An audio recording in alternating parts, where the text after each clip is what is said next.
गुना जिले से कानून व्यवस्था को हिला देने वाली घटना सामने आई, जहां गांव पेंची में प्रेम विवाह के विवाद ने हिंसक रूप उस वक्त ले लिया जब सोमवार को उग्र भीड़ ने पुलिस और एसटीएफ की टीम पर हमला कर दिया। नेशनल हाईवे 46 पर करीब 50 से 60 लोगों ने पुलिस को दौड़ा दौड़ा कर पीटा। इतना ही नहीं बल्कि जवानों की आंखों में मिर्ची पाउडर तक झोंक दिया गया। ये पूरी घटना 28 दिसंबर से शुरू हुई, जब गुमशुदगी की रिपोर्ट दर्ज कराई गई। लोधा समाज की एक युवती मीना समाज के युवक के साथ चली गई। बाद में दोनों ने 30 दिसंबर को प्रेम विवाह किया। युवती बालिग थी, लिहाजा उसने अपनी मर्जी से शादी की थी। पुलिस ने उसका बयान दर्ज कर वन स्टॉप सेंटर भेज दिया। यही बात लड़की पक्ष के लोगों को नागवार गुजरी और वो उग्र हो गए। सोमवार को हाईवे पर लौटते समय भीड़ ने चक्का जाम की कोशिश की। आरक्षक नरेंद्र ओझा ने रोकने की कोशिश की, लेकिन भीड़ ने उसे पकड़कर बंधक बना लिया और बेरहमी से पीटा। सूचना मिलते ही चौकी की पुलिस टीम बचाने पहुंची तो भीड़ ने हमला कर दिया। हाईवे किनारे दौड़ा दौड़ा कर पीटा गया। पुलिस वालों ने जैसे तैसे किसी तरह अपनी जान बचाई। हमले में घायल एसएएफ जवान नवाब सिंह ने बताया कि हमलावरों ने अचानक मिर्ची आंखों में झोंक दी, जिससे जवानों को कुछ दिखाई नहीं दिया। मेरे सामने तो ये हुआ, अपना जो चौकी का थाने का सिपाही था तो उसको ये लोग मार रहे थे। हम लोग चौकी प्रभारी के साथ में गए, हम लोग उतरे तो वैसे ही वो तो उसको मार रहे थे, बचाने के हिसाब से गए थे। क्या वहाँ पे कितने लोग होंगे एकत्र जो मारपीट करे जिन लोगों ने? उधर खेत तरफ थे 50-60 वो लोग कम से कम रहे होंगे। रोड की तरफ तो नहीं थे, वो तो पता नहीं एकदम इकट्ठे, वो तो क्या था उनका समझ ही नहीं आया। जैसे बताया जा रहा है आंखों में मिर्ची वगैरह भी डाल दी गई मारपीट करते हुए, तो क्या उद्देश्य था, किस वजह से, क्या हुआ? नहीं ये तो पता नहीं है। एक पुलिसकर्मी हम एसएफ से हैं तो हम लोगों को और जानकारी नहीं है वहाँ की। अचानक ड्यूटी गए थे हम लोग। तो फोर्स कितना हो गया था, कितने लोगों का हमला किया? होंगे 5-7 लोग, ज़्यादा नहीं थे। किसी को बंधक भी बनाया था क्या वहाँ? हाँ, उसी को छुड़ाने के लिए तो गए थे। एक आँख चोट कहाँ आई आपको? हमारे सर में है और ये उंगली में।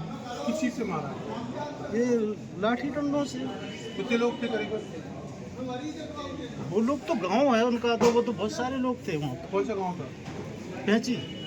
पुलिस ने हमलावरों की पहचान शुरू कर दी है और कहा कि कानून हाथ में लेने वालों के खिलाफ सख्त कार्रवाई होगी।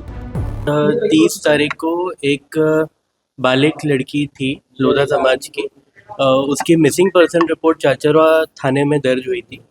तो उसके बाद परिवारजनों को कोई शक था, कोई लड़का था मीना समाज का, तो वो उसको लेके गया है। तो पुलिस ने कल शाम को दस्तयाब किया था युवती को। तो युवती ने अपने थानों में बयान और वन स्टॉप सेंटर के बयान में ये बोला है कि उसने उस युवक से शादी कर ली है और वो परिवार में वापस नहीं जाना चाहती थी। तो पुलिस ने एहतियात के तौर पे उसे गुना में वन स्टॉप सेंटर पे लड़की को छोड़ा था, जहाँ पे उसके अग्रिम कार्रवाई और अग्रिम बयान भी हुए हैं। मीनवाइल कल शाम को कुछ गाँव वासी आए थे तचोड़ा थाने में, उन्हें बोला था कि युवती को उनके पास भेजा जाए। तब हमने उनको पूरा न्याय संगत कार्रवाई समझाई थी कि हमने वन स्टॉप सेंटर उसको भेज रहे हैं, जो भी परिवारजन है चाहें तो वन स्टॉप सेंटर में जाके उससे बात कर सकते हैं। तो आज दिन में भी थाने में आए थे, तब उनको वापस समझाई दी गई गाँव वासियों को, तो गाँव वासी भी इस बात को समझ गए थे। फिर अचानक उनमें से कुछ लोग जाकर के ग्राम पेची में हाईवे के पास खड़े हो गए थे। इस इरादे से खड़े थे कि हाईवे को ब्लॉक किया जाए। तो एहतियात के तौर पे जब पुलिस वहाँ पे गई तो उन उग्र भीड़ ने लाठी और कुछ पत्थर से पुलिस वालों पे हमला किया था, जिसमें हमारा एक एएसआई, एक प्रधान आरक्षक को सर में चोट आई है। अभी डिस्ट्रिक्ट हॉस्पिटल में एडमिट है, कंडीशन स्टेबल है। इसके अलावा 2 आरक्षक को भी लाठी की इंजरी है।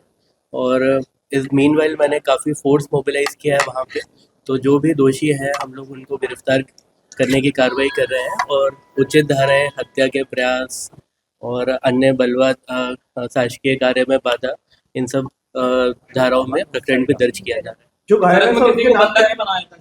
सर, एक आरक्षक को बंधक बनाया था और इनकी आंखों में मिर्च पाउडर भी डाला है। अभी इसकी जांच करी जा रही है। हमारा एक आसूचना वाला आरक्षक था, जब भीड़ के पास खड़ा हुआ था तो ऐसा बताया जा रहा है कि भीड़ ने उस आरक्षक को पकड़ लिया था, तो उसको छुड़ाने के लिए एक और आरक्षक गया। फिर दोनों आरक्षक से भीड़ ने हाथापाई करी थी। तब हमारे बीनागंज चौकी प्रभारी उनके 3-4 स्टाफ के साथ गाड़ी से वहाँ पे आए थे। उसी दौरान ये पत्थर फेंकने की घटना और लाठी मारने की घटना हुई है। जो घायल है उनके नाम क्या है? एक प्रधान आरक्षक मंगल सिंह तोमर है और एक एसएफ के एसए तब 2 ही लोग हैं सर और 2 आरक्षक हैं, उनको मामूली चोटें लगी थी लाठी की।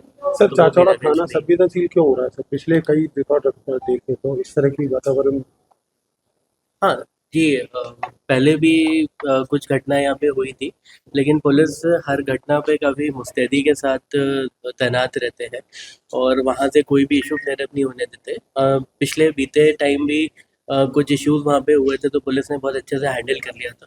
लेकिन ये जो घटना हुई है, तो पुलिस प्रशासन इसको अति गंभीरता से ले रहा है, क्योंकि पुलिस आम जनता की सुरक्षा के लिए है और हमेशा न्याय संगत कार्रवाई करती है। जैसे आपको पता चला इस केस में भी पुलिस ने वही कार्रवाई करी है जो न्याय के हमारे भारतीय न्याय संहिता और जो हमारे कानून में लिखी हुई है।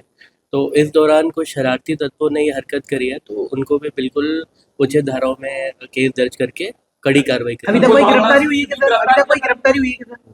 जी, अभी गिरफ्तारी चल रही है, तो गिरफ्तारी के विषय में मैं आपको बाद में अपडेट दे दूँगा। सर ये कोई सुनिश्चित प्रयोजन जो मतलब था क्या इस टाइप का? जैसे जी, कुछ बहुत सुनिश्चित तो नहीं कहा जा सकता है इसको। ये वैसे तो स्पॉन्टेनियस था, लेकिन इस टाइप से एक आध दिन पहले से इस टाइप के थ्रेट आ रहे थे कि पुलिस युवती को हमको सौंपे, लेकिन हम पुलिस वाले कैसे सौंप सकते हैं जो विधि संगत कार्रवाई है। अगर युवती बालिग है और बोल रही है कि उसने किसी से शादी कर लिया है, तो इसलिए हम उसको वन स्टॉप सेंटर गुना में उसको हमने छोड़ा था, ताकि अग्रिम कार्रवाई कानूनी रूप से हो सके। अच्छा, लड़की के परिजनों की सुरक्षा है तो सर कहीं ब्रह्मवास थाने का रहना हाँ, वो वहाँ पे हमने थाने में ऑलरेडी बोला हुआ है, तो सुरक्षा के भी उचित प्रयास किए गए। अभी लूट या डकैती की भी कोई धारा है? जी, इसको अभी हम लोग इवैल्यूएट करेंगे इस पूरे केस को, और अगर कुछ और भी धारा बनती होगी तो उस धारा कितने लोगों पर मामला दर्ज किया है? कितने लोगों पर मामला दर्ज? अभी दर्ज किया जा रहा है। अभी मुख्यतः लोग अज्ञात है, कुछ लोगों को हमने चिन्हित किया है, ज्ञात किया है और गिरफ्तारी की कार्रवाई चल रही है। उसके बाद उसी हिसाब से एफआईआर भी करेंगे। गुना जिले में प्रेम विवाह विवाद अब तक शांत नहीं हुआ और प्रशासन ने इलाके में अतिरिक्त सुरक्षा बल तैनात कर दिया है। पंजाब केसरी के लिए मिसबाह नूर की रिपोर्ट।